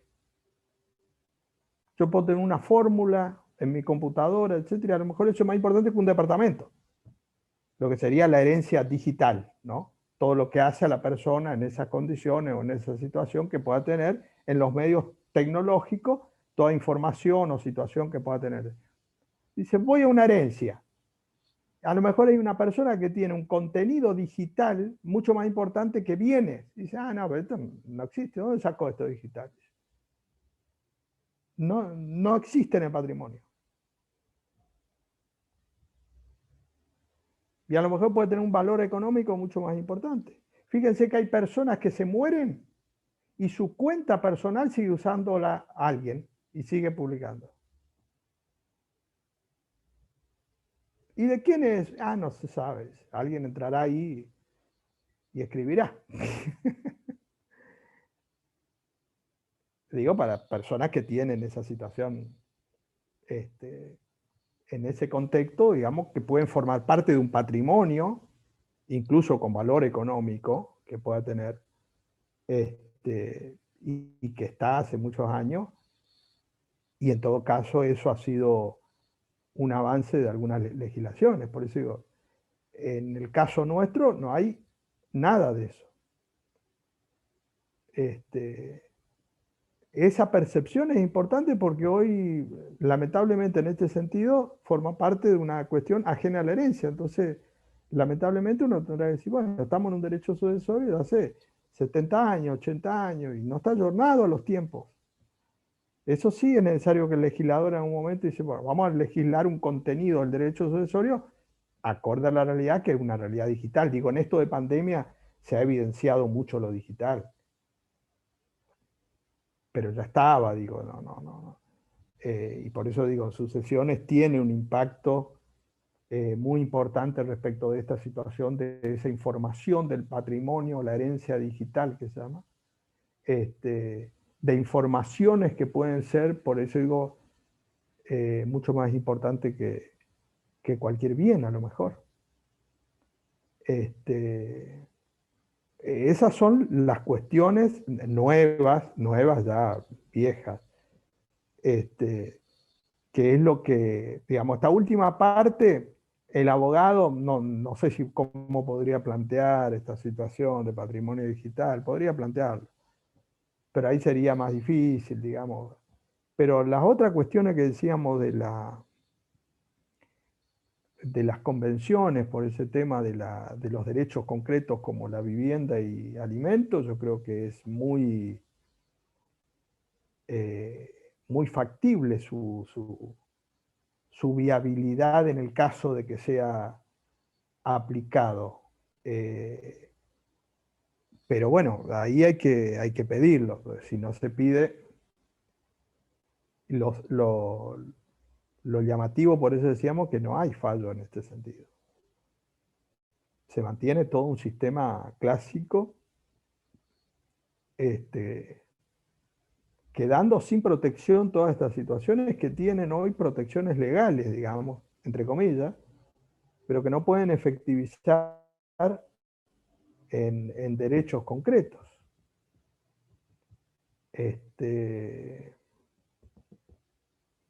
Que ahí es donde hay que poner, me parece, el acento principal en ese sentido. Si les parece, hacemos 10 minutos y continuamos luego. Recuerden que el viernes que viene no hay clase porque está el foro internacional, que es jueves y viernes. Después yo en el grupo le voy a enviar el link de contacto para el que esté interesado, y durante todo el día, el jueves y viernes, de exposiciones nacionales e internacionales, obviamente sobre familia y sucesiones, ¿no? Así que eso, el que puede también y le interesa, son distintos temas, distintos paneles, obviamente es por Zoom, así que después yo en el grupo voy a poner el link para ingreso. Bueno, hacemos entonces un paréntesis de 10 minutos y continuamos.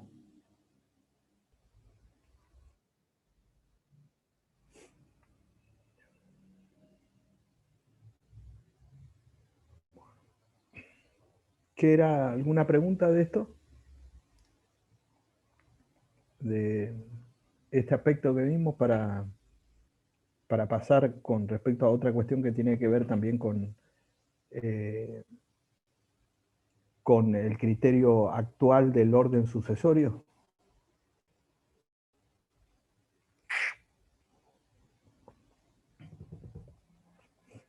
¿Alguien ha tenido alguna cuestión, alguna situación en relación a esto, o de posibilidad de plantear, o de que le hayan consultado?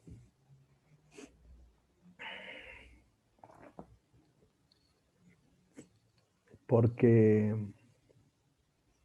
esto que planteaba recién hoy, lo de la pensión, puede darse en esta situación, en relación a ese aspecto específico, digamos, en una sucesión. ¿Alguien ha tenido alguna situación parecida, digamos?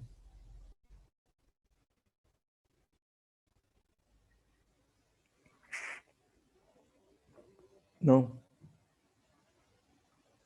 Sí, porque lo que pasa,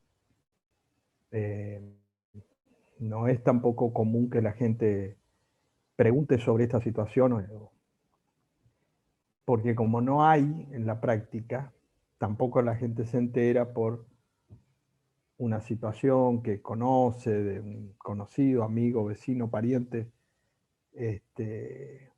y eso también impide muchas veces que se pueda generar ¿cómo se llama? La consulta originaria en razón de eso, ¿no? Claro, yo en mi caso, como yo no hago previsional, yo lo primero que he hecho ha sido consultar con una colega que hace previsional nada más, pura y exclusivamente. Y ella me ha dicho directamente, no, dice, ni te gastes, porque si los últimos 2 años no ha habido aporte efectivo, no va a prosperar de ninguna manera tu pedido de pensión. Yo de igual forma he hecho una nota dirigida al ANSES, he manifestado la situación y acompañado las constancias de internación del último año y medio, porque mi esposo ha estado internado 1 año y medio, y toda la situación de vulneración en la que él se encontraba, más la situación de mis hijos, y no, me han dicho que no, que si no estaba aportado, me pasó el número de ley, decreto y listo. Claro. Sí, más en el ámbito administrativo, estas cuestiones suelen ser más respuestas, digamos, automáticas, ¿no? Ahí no hay situaciones en general, ¿no? De analizar el caso, no, en general, digamos, resuelve de una manera genérica, abstracta, y que eso muchas veces lleva a la judicialización de muchas cuestiones, ¿no? No, la otra cuestión, decía, vinculada con esto, que es tan grave como esta que hablábamos recién, es que, como dijimos, la mayoría de los casos se transmite una sucesión por vía de una sucesión amintestato o legítima. Es decir, por llamamiento hecho por la ley, en razón de estos herederos, sobre todo por estos herederos forzosos, etc. Entonces, no hay tampoco una cultura de hacer testamento en la Argentina, que ese también es un tema que uno de los aspectos que tiene vinculación es que como hay una parte de la herencia muy elevada que va a determinada persona, se desalienta un poco de esta manera, aunque pueda hacerlo por una parte, pero en general, digamos, esta situación de la legítima determina muchas veces que esa habitualidad del testamento no sea lo común. Y entonces la herencia se transmite por ley. Ahora, en ese contexto, y suponiendo que, digamos, esa debiera ser la lógica, como está en el código, acá nos encontramos con otro problema tan grave como los anteriores, que es, no se ha actualizado en ese orden sucesorio un concepto de familia actual. Porque a todo lo que dijimos se agrava porque todo este sistema de transmisión es en un régimen de familia clásico. ¿Por qué digo clásico? Porque en el derecho romano, ¿quiénes eran los que heredaban por ley? Descendiente, ascendiente, cónyuge y colaterales. Derecho romano. En el Código de Vélez, ¿quién eran los que heredaban? 1870. Descendiente, ascendiente, cónyuge y colaterales. Y ahora vamos al 2015. ¿Quiénes son los que heredan? Descendiente, ascendiente, cónyuge y colaterales. Perfecto. Volvemos otra vez a lo que decíamos de la primera clase. No, estamos todos de acuerdo que hay un concepto de familia más amplio. De hecho, hablamos de las familias, ¿no es cierto? Es decir, que el concepto de familia, cuando hablamos más amplio del punto de vista constitucional y convencional, es que pareciera, estamos todos de acuerdo, que en ese concepto de familia hay otros integrantes de los modelos o del modelo clásico, que incluso, quizá lo más visible sean las uniones convivenciales,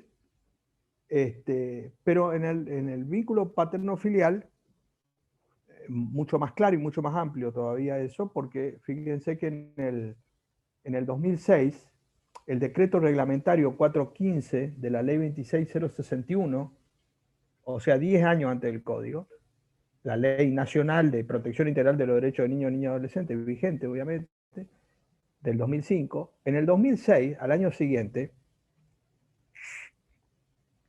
se reglamentó el decreto reglamentario 415, que reglamenta la ley, etc. Y en el artículo 7 del decreto reglamentario, cuando da el alcance de la familia ampliada o familia amplia, o qué debe entenderse por familia, 2006, estamos hablando. Y entonces dice, a los fines del concepto de familia amplio o ampliado, debe entenderse, respecto de niños, niñas, adolescentes, no solamente aquellos con quienes tiene vínculo de parentesco, sino también con aquellos que han tenido, digamos, vínculos afectivos, lo que hoy sería referentes afectivos o socioafectividad, distintos nombres que hoy se asocian más comúnmente. Y por lo tanto deben comprenderse dentro del concepto de familia personas que, sin ser formalmente parientes por ley, han tenido en esa historia de vida un vínculo que le ha generado esta situación de lo que sería un aspecto dinámico, digamos.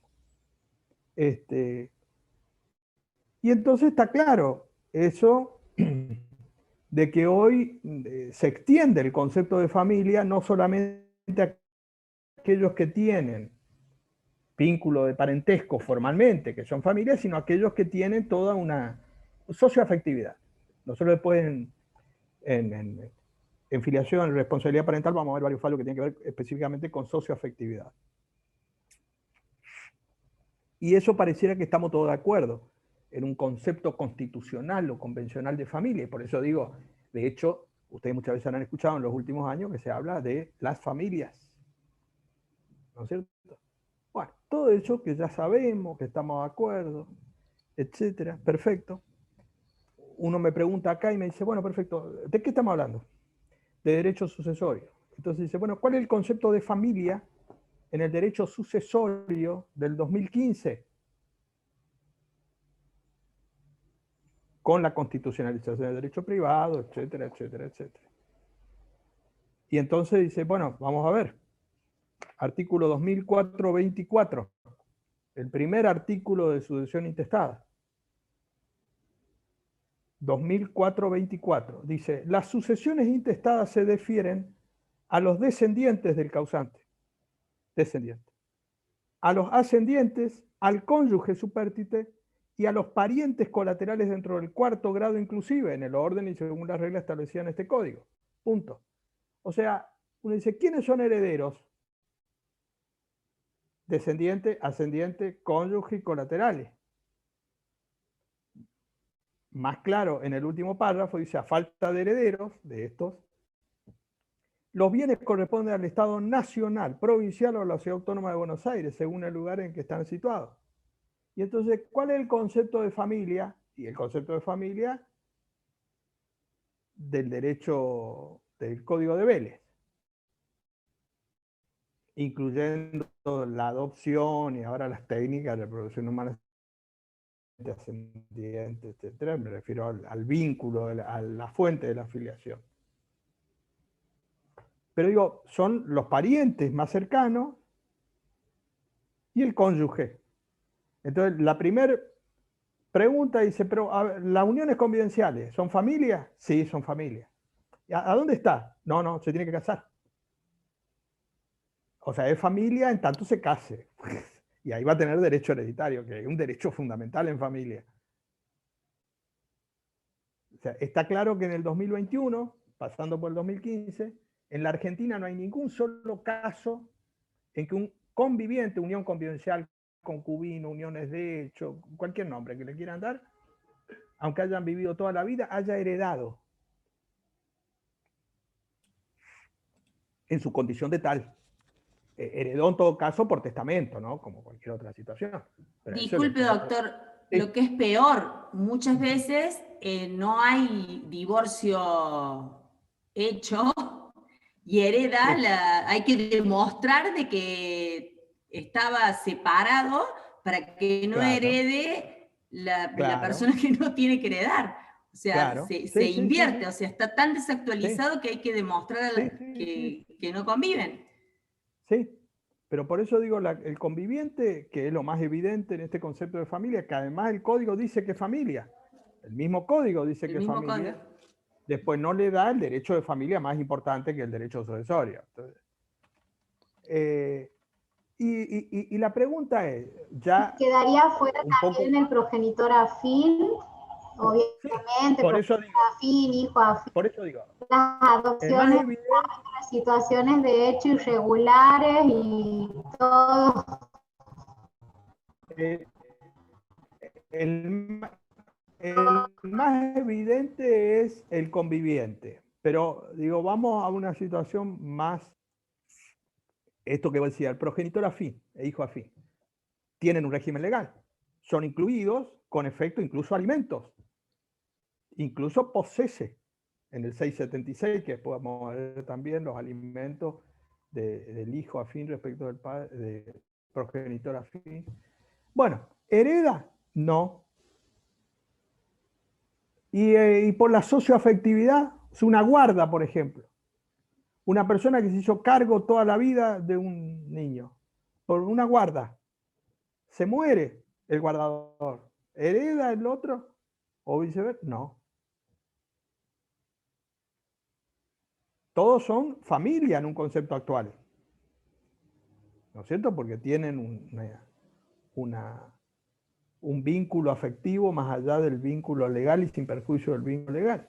Bueno, fíjense que todas estas personas quedan afuera presumiendo el Estado una herencia vacante.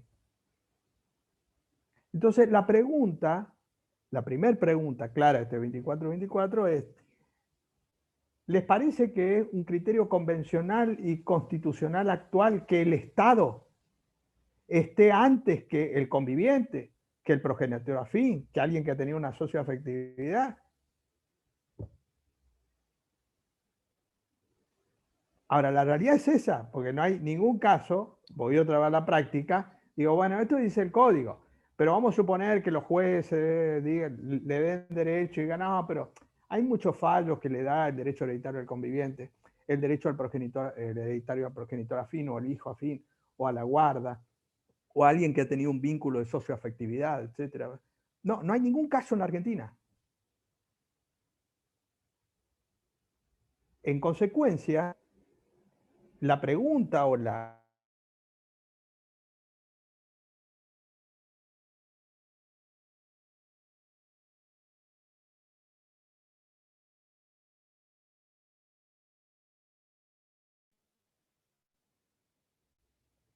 Ahí volvió, se había ido la imagen. ¿Ahí se escucha?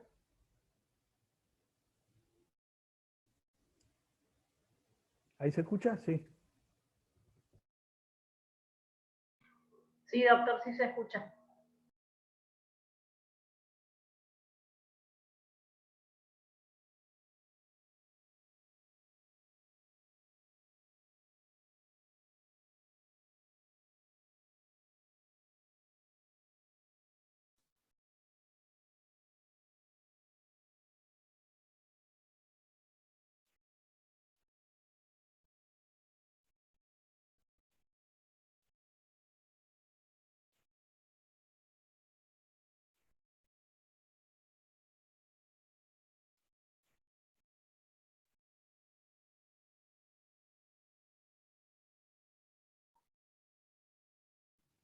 Se volvió a cortar, ¿no es ¿Ahí se cierto? escucha? Porque no.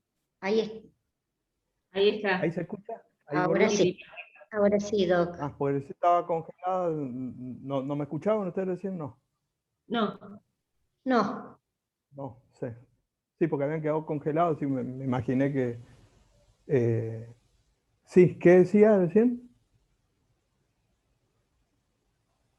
¿Alguien estaba hablando? No, Doc, usted preguntaba si lo escuchábamos, si Este, había quedado congelado. sí, sí. No, digo, no hay ningún caso respecto de otras personas que hayan heredado por ley que no sean los descendientes, ascendientes, cónyuge o colateral hasta el 4º grado. Y entonces también la pregunta en un concepto actual de familia, en este concepto amplio, yo les pregunto, además, si por ejemplo el primo está en 4º grado, en línea colateral, o sea que potencialmente puede ser un heredero, tanto antes como ahora, sigue. Entonces, yo les pregunto a ustedes, si a ustedes les parece que en una sociedad actual de hace mucho tiempo ya, pero actual, ahora, digo, ¿les parece que en un orden hereditario puede estar un primo y no puede estar el conviviente? Parece que la lógica dice que una persona tendría que tener más afecto en un concepto actual de vínculos, de presunción, de conviviente, como conviviente, y no de el primo. Por eso digo, el orden es un orden que está dado en la transmisión de los parientes por ley para que no salga el patrimonio de la familia, que se mantiene plenamente vigente.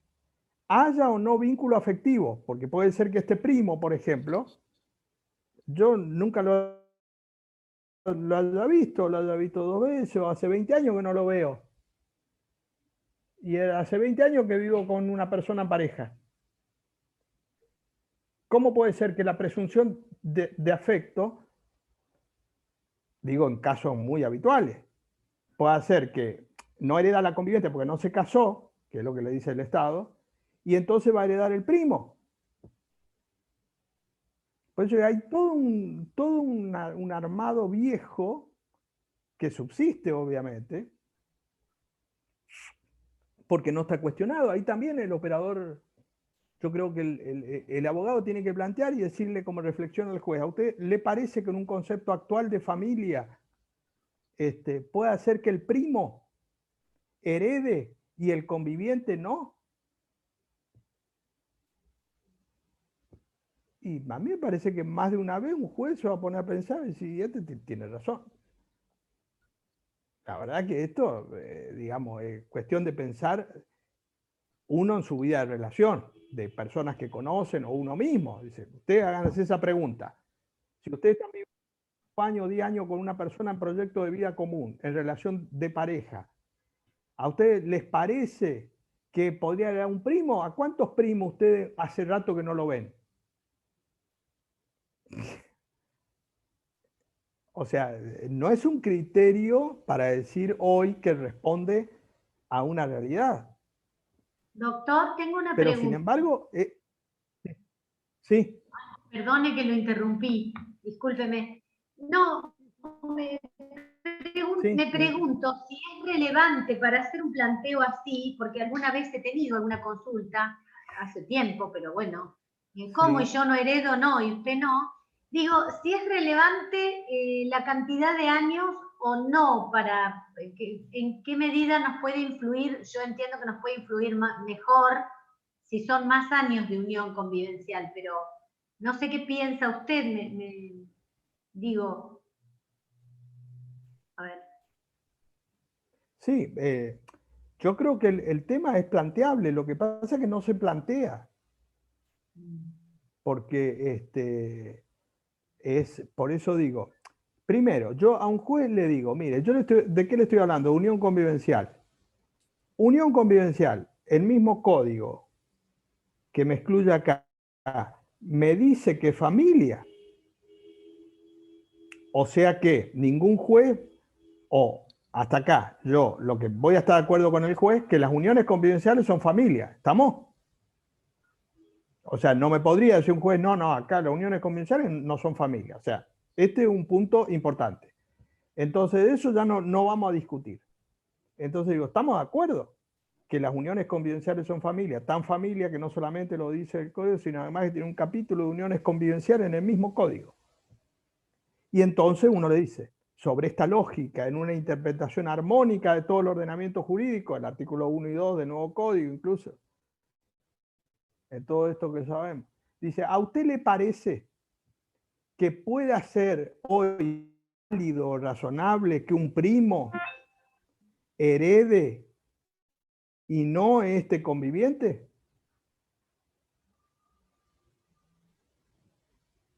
A mí me parece que como argumento, en este caso la declaración de inconstitucionalidad es clara, porque, y supongamos que sea así, ¿ustedes creen que la gente sale mañana en los medios que hubo un fallo, un juez que dijo que no hereda al primo, sino el conviviente, para poner en este ejemplo X que se da, ¿no es cierto?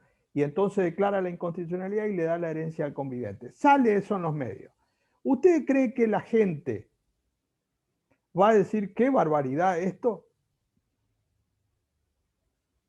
Al contrario, yo creo que la gente va a decir, es lógico, ¿no era así?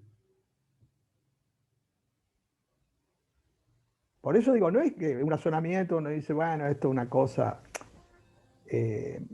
donde no tiene mucha lógica, me parece hasta algo de sentido común, pero como no está planteado, se mantiene toda esta situación vigente, pero porque no está planteado, no porque no sea cuestionable, digamos. Por eso yo les transmito a ustedes y les digo esta pregunta, yo me pregunto siempre si el primo puede estar en una situación anterior hoy a una unión con, incluso un progenitor afín, de un hijo afín que vive con esa persona y que lo cría y que ejerce el rol de padre y madre. Hoy en un concepto actual yo creo que tiene más vínculo afectivo ese que el primo. Y también digo, en la situación anterior a la modificación del código, al menos cuando vivía yo en Santiago, se veía mucho los hijos de crianza que tenían trato de hijos, los Claro, padres también, exactamente. Y después tenían los sobrinos y los echaban. Exactamente, sí. Los viejos casos de hijos de crianza, digamos, todo eso hoy tendría que replantearse en el sentido de un concepto de socioafectividad, que parece que estamos de acuerdo.